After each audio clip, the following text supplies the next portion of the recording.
बंसीलाल मजदूरी का काम करता था। सर्दी का मौसम था और कड़ाके की ठंड पड़ रही थी। ऐसी ठंड से बचने के लिए बंसी के पास गर्म स्वेटर, शाल, चद्दर आदि कुछ नहीं था। इसलिए घर से मजदूरी के लिए निकला तो अचानक ही सारा शरीर कांपने लगा। अरे रे रे, आज तो भयंकर ठंड पड़ रही है। तन बदन में कड़कड़ी बन रही है भाई। क्या करूं? अरे वाह, आग जल रही है, भागकर आग सेक लेता हूं। बंसी के परिवार में उसकी पत्नी राधा और एक बेटी गोपी और एक बेटा मोहन था। सर्दी के कारण बंसी ही नहीं बल्कि राधा, मोहन और गोपी भी बहुत परेशान थी। अरे माँ, रात को वो बहुत ठंड लगती है। बापू से कहकर कोई कंबल या रजाई मंगवा दो ना। देखो माँ, अब तो हल्की हल्की बर्फ भी गिरने लगी है और रात को सो पाना इस ठंड में बहुत मुश्किल हो गया है। तेरे बाप की कमाई तो इतनी भी नहीं कि पेट में ढंग से दाना पड़ जाए, फिर कंबल या रजाई कहाँ से आएगी? तो ऐसे तड़प तड़प कर सर्दियाँ कटेगी माँ। नहीं, तुम दोनों टेंशन नहीं लो, मैं पुराने कपड़ों से रजाई बना दूंगी। गोपी और मोहन अपनी माँ को देख के उदास हो गए। अरे क्या हो गया, तुम दोनों ऐसे उदास क्यों हो गए हो? माँ, हम दोनों इतने छोटे हैं कि आपकी कोई मदद भी नहीं कर पा रहे हैं। अरे क्या हुआ, बड़े होके मेरी सारी परेशानी दूर कर देना तुम दोनों मिलकर। उधर भयंकर सर्दी और कोहरे में गिरते हुए बर्फ के चलते बंसी को कोई मजदूरी नहीं मिलती, तो वह ठंड से कांपते हुए खाली हाथ घर आ जाता है। आ गए आप, देखो तो ठंड से कैसे कांप रहे हो। ठंड से कांपना तो गरीब की मजबूरी है राधा। कुछ मजदूरी लगी क्या? घर में राशन भी खत्म होने को है। ठंड और कोहरे के कारण चिनाई का काम तो बंद ही हो गया है। कोई और मजदूरी ढूंढने की कोशिश की पर नहीं मिली।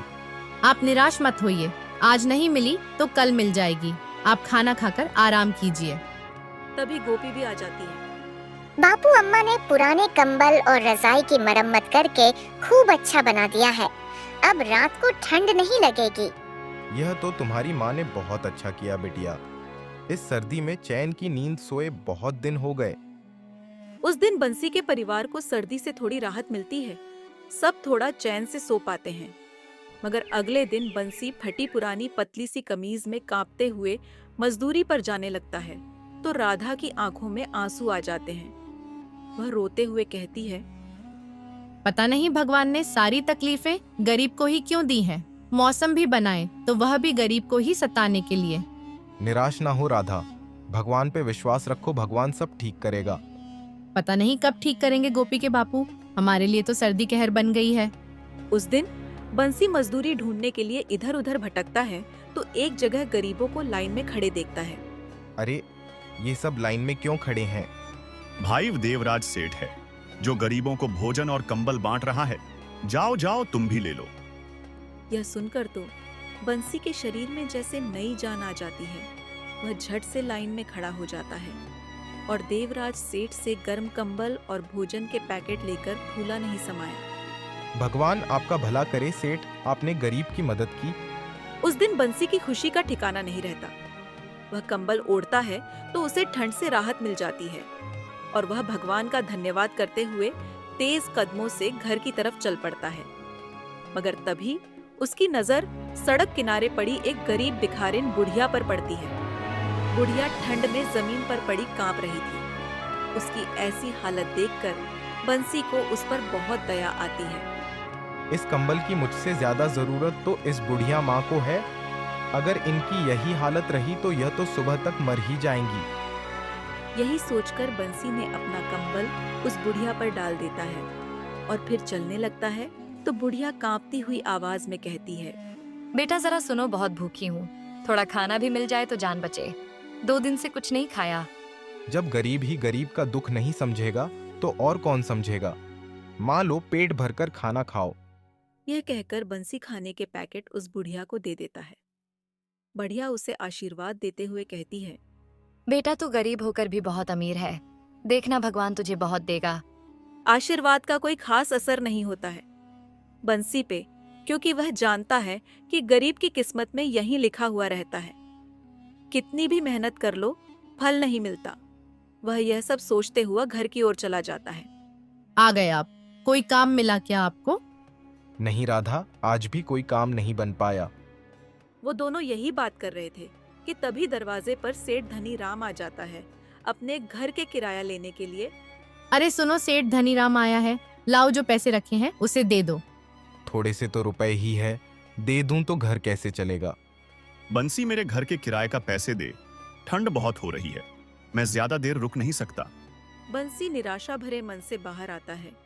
सेठ जी, अभी तक मुझे काम नहीं मिला है, मेरे पास अब एक भी पैसा नहीं बचा है। सेठ जी, कुछ दिन रुक जाइए, फिर मैं कहीं से मजदूरी करके आपका किराया चुका दूंगा।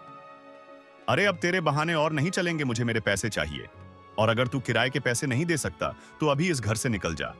सेठ जी, रहम खाइए, इतनी ठंड में मैं बच्चों और बीवी को लेकर कहाँ जाऊंगा। एक इस झोपड़ी के सिवा कोई दूसरा मेरा ठिकाना नहीं है। सेठ जी, कम से कम मेरे बच्चों पर ही रहम खाइए। ये सब मैं नहीं जानता, तू बस अभी इस घर को खाली कर, और जब तक पैसे नहीं देगा ये घर मैं वापस नहीं दूंगा। बंसी और उसका परिवार ठंड में भटकते हुए कहीं रहने का आसरा ढूंढ रहे थे, मगर उन्हें कहीं कोई आशा की किरण नहीं दिखाई दे रही थी। बहुत ठंड है, मुझसे अब और चला नहीं जाएगा। बच्चों की भी तबीयत बहुत खराब हो रही है। मोहन को बुखार चढ़ गया है, और ज्यादा देर ऐसे ही घूमते रहे तो हमारे यहीं पर प्राण निकल जाएंगे। अभी हम यहाँ नहीं रुक सकते, रात होने से पहले हमें सर ढकने के लिए कुछ तो ढूंढना ही होगा। जैसे जैसे दिन ढल रहा है, ठंड बढ़ती जा रही है। बहुत दूर चलते चलते उनको एक झोपड़ी दिखाई देती है। राधा, देखो वहां एक झोपड़ी है, चलो वहां जाकर पूछते हैं, क्या पता उन्हें ही हम पर रहम आ जाए और वह हमें अपनी झोपड़ी में आश्रय दे दे। बंसी का परिवार वह झोपड़ी के पास चला जाता है। कोई है क्या? इस गरीब की मदद करें कृपया करके, इस गरीब की मदद करें। बंसी कई बार आवाज देता है, पर अंदर से कोई आवाज नहीं आती है। लगता है इस झोपड़ी में कोई नहीं है, एक बार अंदर चलकर देखना चाहिए। बंसी झोपड़ी के अंदर जाता है। झोपड़ी में चारपाई और कुछ कपड़े रखे थे, पर वहां कोई दिख नहीं रहा था। हम कुछ देर इस झोपड़ी में रुक जाते हैं, शायद झोपड़ी का मालिक आए तो उनसे हम अपनी परेशानी बताएंगे, क्या पता उन्हें हम पर दया आ जाए। ऐसा सोचकर वह उस झोपड़ी में रुक जाते हैं, और वहीं पर एक अंगीठी जलाकर उन्होंने बच्चों को अंगीठी के पास बैठा दिया। अंगीठी की गर्माहट से उन सभी ने चैन की सांस ली। चलो, कुछ तो गर्माहट मिली। कब से ठंड में भटक रहे थे, अंगीठी की राख खत्म होने वाली है। आप एक काम कीजिए, बाहर से कुछ लकड़ियां ले आइए, यह अंगीठी कुछ देर में ठंडी पड़ जाएगी। तुम बच्चों का ध्यान रखना, मैं अभी लकड़ियां लेकर आता हूँ। लकड़ियों की तलाश में बंसी कुछ दूर चला ही था कि अचानक उसकी नजर एक लड़की पर जाती है, जो ठंड में नीचे जमीन पर गिरी हुई थी। बहन उठो, क्या हुआ? बहन उठो। बहन, लगता है ज्यादा ठंड की वजह से बहन ठंडी पड़ गई है और बेहोश होकर यहाँ गिर गई। बंसी लड़की को लेकर उस झोपड़ी में आ जाता है। यह कौन है और इन्हें क्या हुआ? पता नहीं, यह जमीन पर बेहोश पड़ी हुई थी, शायद ठंड लग गई है। इन्हें यहाँ अंगीठी के पास लेटा देता हूँ, थोड़ी गर्माहट मिले तो शायद इनकी आंखें खुले। थोड़ी देर शरीर को गर्माहट मिलने के बाद नीलम की आंख खुल जाती है। अरे भाई, कौन हो तुम? मैं तो घर आ रही थी, अचानक ठंड की वजह से मैं चक्कर खाकर गिर गई। इसके बाद मुझे कुछ भी याद नहीं। अच्छा बहन, तो यह आपका घर है? बहन, मैंने जब तुम्हें बेहोश देखा तो मैं तुम्हें उठाकर झुपड़ी में ले आया। लेकिन तुम लोग यहाँ कैसे? और तुम्हारा पूरा परिवार भी यहाँ है? बंसी नीलम को अपने साथ हुई सारी घटना के बारे में बता देता है।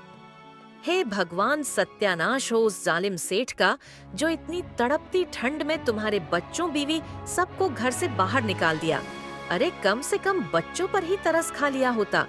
ना जाने यह अमीर लोगों का दिल कहाँ मर गया है।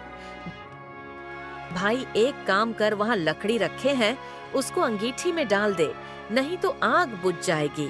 तुम चिंता मत करो भाई, तुम जब तक चाहे मेरे साथ रह सकते हो। मेरा तो वैसे भी कोई नहीं है और मेरे हाथ पैर भी काम नहीं करते। यह ठंड मुझसे अब बर्दाश्त नहीं होती, इससे अच्छा तो मैं मर ही जाती। बहन, ऐसा क्यों बोलती हो? मैं हूं ना, और राधा भी है। अब से हम आपका ध्यान रखेंगे। भगवान भी यही चाहते हैं कि तुम लोग मेरे साथ रहो। ठंड भरी रात वह सभी मिलकर किसी तरह गुजार लेते हैं। अगली सुबह गांव में हल्की धूप निकलती है। लोग बहुत खुश होते हैं और सभी घरों के बाहर आते हैं। सभी बाहर बैठकर धूप लेते हैं। देखो नीलम, इतने दिनों बाद आज धूप निकली है, चलो थोड़ा धूप ले लेते हैं। सभी बाहर बैठकर धूप लेते हैं। इतने दिनों बाद थोड़ा शरीर को राहत मिला है। अच्छा, मैं चलती हूँ, गांव में लकड़ी बेचने हैं। आप चिंता मत करो, आज लकड़ी में बेच आता हूँ। ठीक है, अगर तुम्हारी यही इच्छा है तो जाओ। बंसी लकड़ी को लेकर गांव की ओर निकल पड़ता है और गांव-गांव जाकर उपले बेचता है।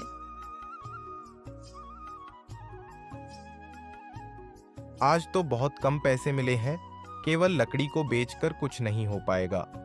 मुझे कोई और काम भी करना होगा। लकड़ी को बेचकर आए पैसों से बंसी कुछ राशन ले आता है। यह लो राधा, ये कुछ राशन है, इससे सबके लिए गर्मागर्म खिचड़ी बना दो। मैं एक काम करता हूँ, जंगल से जाकर कुछ लकड़ियाँ ले आता हूँ और उसे भी गांव में बेच दिया करूँगा। इससे थोड़ी बहुत और आमदनी हो जाएगी। ठीक है, लेकिन अगर तुम लकड़ियाँ लेना ही चाहते हो तो पश्चिम दिशा की ओर जो जंगल है वहाँ से लकड़ियाँ ले आओ। वहाँ पर बड़े बड़े पेड़ हैं और वहाँ की लकड़ियाँ भी काफी गर्म होती हैं। उसे गांव में बेचो तो अच्छी कीमत मिलेगी। ठीक है, मैं पश्चिम दिशा की ओर ही चला जाता हूँ। इतना कहकर बंसी लकड़ी की तलाश में निकल पड़ता है। जंगल के काफी अंदर जाने के बाद बंसी को खूब मोटे घने पेड़ दिखाई देते हैं, जो और पेड़ों के मुकाबले काफी मोटे और लंबे थे। बंसी वहां से काफी सारी लकड़ियां काट कर ले आता है और गांव-गांव जाकर बेचता है। सारी लकड़ियां बेचने के बाद बंसी घर आ जाता है। बंसी ने कुछ लकड़ियां घर के लिए भी बचा ली थीं। आज सारी लकड़ियां बिक गईं और यह कुछ लकड़ियां मैंने हमारे लिए भी बचा ली थीं। बाहर बहुत ठंड है, जरा इन लकड़ियों को जला दो तो मेरे शरीर को थोड़ा गर्माहट मिल जाए। फिर राधा उन लकड़ियों को जला देती है। उन लकड़ियों के जलते ही पूरा कमरा बिल्कुल गर्म हो जाता है। वह लकड़ियों की आग में ना जाने कौन सा तेज था, जो पूरे कमरे में गर्मी फैल जाती है। बाहर ठंड की बर्फबारी हो रही थी और खिड़की से आने वाली हवा घर में घुसते ही गर्म हो जा रही थी। इस तरह ठंड भरी रात उस दिन उन सभी के लिए एक गर्माहट भरी रात में बदल गई। अगली सुबह फिर बंसी लकड़ियों के लिए जंगल की ओर निकल पड़ता है। लकड़ियां लेकर जब भोला गांव पहुंचा तो भोला की लकड़ियां खरीदने के लिए लोगों की एक भीड़ सी जमा हो गई। भैया जरा मुझे भी अपनी लकड़ियां दे दो, तुम्हारी लकड़ियां तो जलने के बाद बहुत गर्माहट देती हैं। हाँ बंसी भाई, मुझे भी यह लकड़ियां चाहिए। ये जलने के बाद इतनी गर्म होती हैं कि रात में कंबल की जरूरत भी नहीं पड़ती। उस दिन बोला कि सारी लकड़ियां चुटकियों में बिक जाती हैं और उसकी काफी अच्छी आमदनी होती है। राशन लेकर बोला घर पहुंच जाता है। इस बार राशन बहुत ज्यादा था। वह लकड़ियां बहुत अच्छी कीमतों पर बिकी है। गांव पहुंचते ही लकड़ियों की तो मानो जैसे लूट ही लग गई थी। अब हम इन लकड़ियों को बेचकर अच्छे पैसे कमा लेंगे। ये बहुत पुरानी लकड़ियां हैं। बहुत समय पहले मेरे दादा परदादा उसी जंगल में रहा करते थे। वहाँ के ज्यादातर पेड़ उन्हीं की देन है। इस तरह बंसी लकड़ियों को बेचकर काफी अच्छे पैसे कमाता है और कुछ ही समय में बंसी सेठ धनीराम का सारा पैसा लौटा देता है। उसका परिवार वापस अपने घर में आ गए थे। नीलम भी अब बंसी के साथ ही रहा करती थी। बंसी ने जंगल से लकड़ियां लाना बंद नहीं किया। इस बार की ठंड गांव पर कहर बनकर तो जरूर टूटी थी, मगर बंसी की वजह से अब गांव वालों की सर्दियां बहुत मजे से कट रही थी।